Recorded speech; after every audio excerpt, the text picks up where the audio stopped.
सर्वसुन्दरम् तिलकलक्षणम् चञ्चलेक्षणम्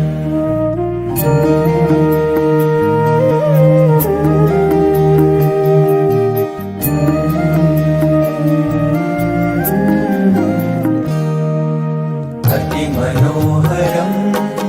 सर्वसुन्दरम् तिलकलक्षणम् चञ्चलेक्षणम् विबुधवन्दितम् स्वामिनाथ ते वपुरिहास्तु नो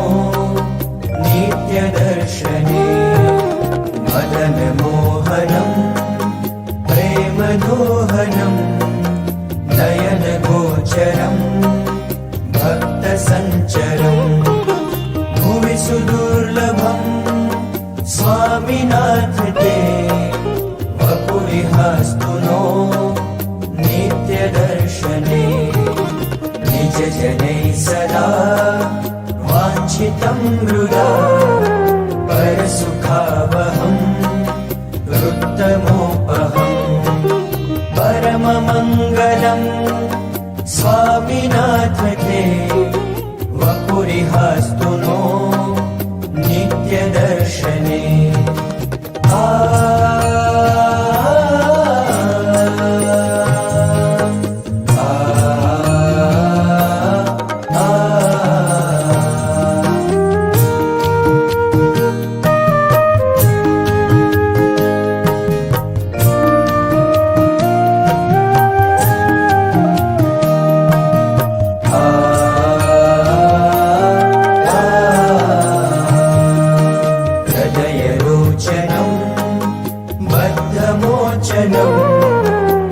विगतशोचनम्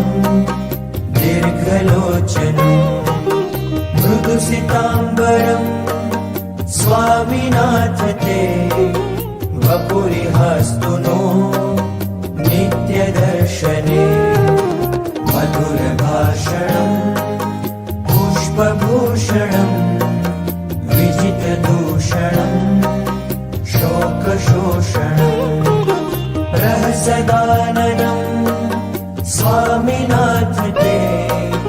वपुरिहास्तु नो नित्यदर्शने कुसुमशेखरम् कोमलान्तरम् सदयदर्शनम् दुःखकर्षणम् विधिहरार्चितम् स्वामिनाथ ते वपुरिहास्तु नो नित्यदर्शने